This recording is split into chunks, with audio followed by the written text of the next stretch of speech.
Hello, welcome back. This is my new little series I've got going on my channel, which is all about using the makeup that you own, getting out some products that you haven't used in a while and just getting your things used. Now I'm focusing on eyeshadow palettes for this new little series, and my next one that I'm going to be using is my Wet n Wild My Glamour Squad palette. This is a dupe for ABH Soft Glam. I wanted to bring Soft Glam into my collection, but I didn't want to spend as much on that palette as it was retailing for, so I looked at some dupes and this one came out very highly ranked. And this one cost me something in the region of £4 or £5, and I've got to say I am very impressed with this palette. I think the quality of this palette for the price is excellent. It's not a total dupe because I think there are a couple of shades missing from within this palette. I do have a separate video about this palette, so if you want to go and check that one out, I will leave a link so you can go and watch it after this one. So I'm going to zoom you in a little bit more and I'll put some eyeshadow on from solely this palette and this palette alone, just to show you how the colours perform and what the quality is like as well.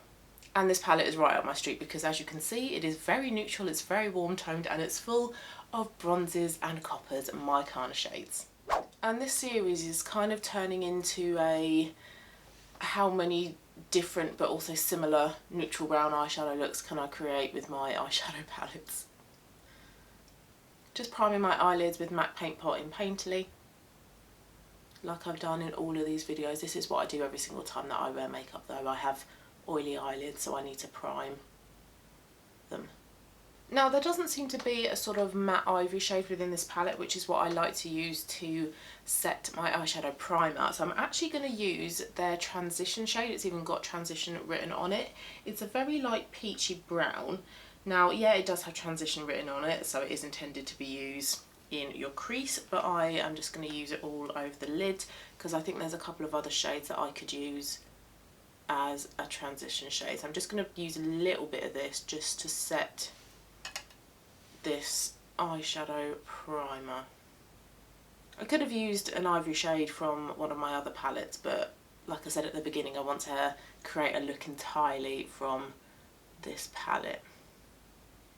So the crease shade I am actually going to use is this darker brown one here. I'm going to build this one up gradually because where it's slightly darker than the shade that I would usually use as a crease, I don't want it to be really dark.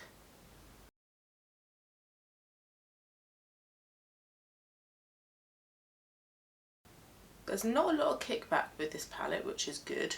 Oh, I've gone in too much here.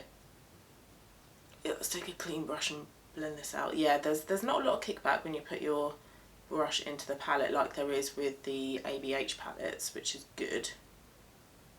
And these are quite pigmented and they're blending out pretty well, so where I've just put on a load on this side, this is blending out alright. A little bit stubborn there,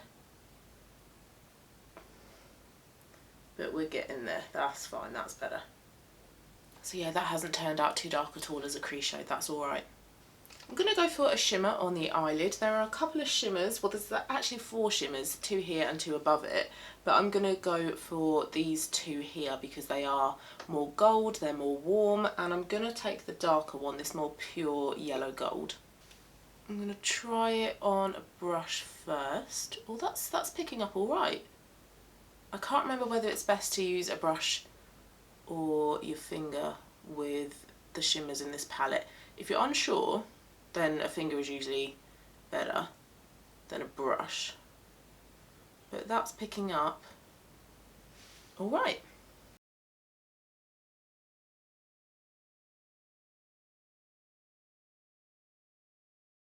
So I do have a pan in every eyeshadow palette challenge going on my channel, but I haven't yet included this palette or my sultry dupe. I will do at some point because I do need to get these palettes used more frequently, but my focus with that challenge is with my older palettes at the moment. That's applied really quite lovely,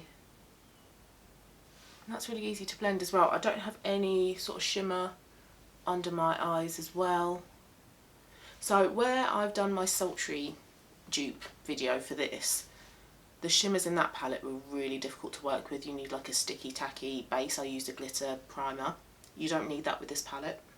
I'm going to put some of this dark orange, this dark red orange in the outer corner. It's got a bit of brown behind it as well.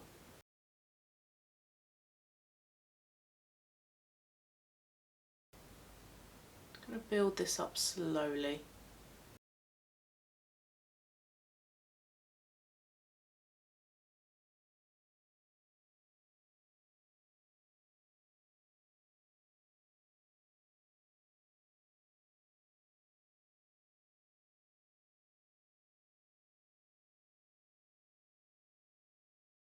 Just going in with a little bit more of that gold just to connect to that orange a bit more. And then just a little bit more of that brown transition shade.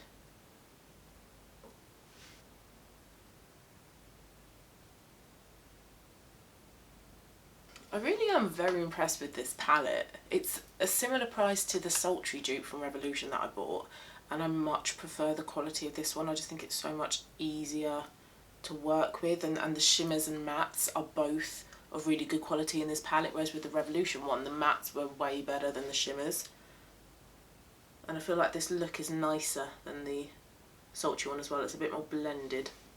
I haven't done anything under my lower lash line, so I'm going to go for that brown transition shade.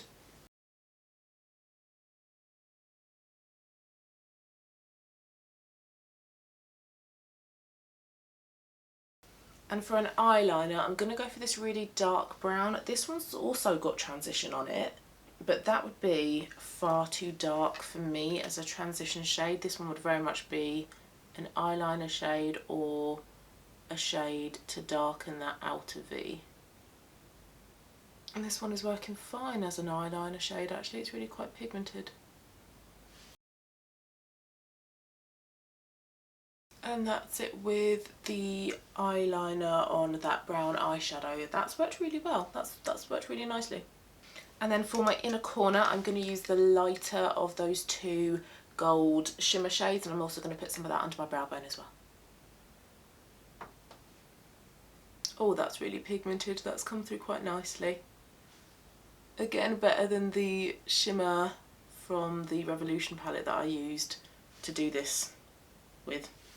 Although this shade that I'm using is a really crumbly shade. So where I said there wasn't much kind of kickback in the palette, with this particular shimmer shade there does seem to be. Okay, I'm going to finish up with a couple of mascaras, and then I might change the lip because I feel like the lip is too much for the eyes. On my lips I do have, they're not with me, a couple of House of Colour shades. I've got the Maple Lip Liner and Autumn Nude lipstick. So yeah, I think I want to go for something a little bit lighter. And then that's how it looks with a couple of coats of mascara, and I've switched up the lip for something lighter, which I think looks a lot better. This is my Kiko 19 lip gloss, which is like a very neutral brownie pink shade. So that is what the overall makeup look looks like. So it's a very, very warm brown neutral, kind of verging on orange actually, eyeshadow look today that I made from this palette. And then this is how it looks from a little bit more zoomed out. So thank you very much for watching, guys. Hope you like this video. Hope you're kind of enjoying this series as well. Hopefully it's inspiring you to get out some of your makeup that you're not really using that frequently. And hopefully as well it's helping to kind of squash any kind of like impulse buying that you're maybe thinking of as well. So if you did like it, please do give it a thumbs up. Please also subscribe if you haven't as well. If you like this kind of content, then please do hit subscribe. It would be lovely to have you here. Have a lovely rest of your day, everybody, and I will see you again very, very soon for my next video. Bye.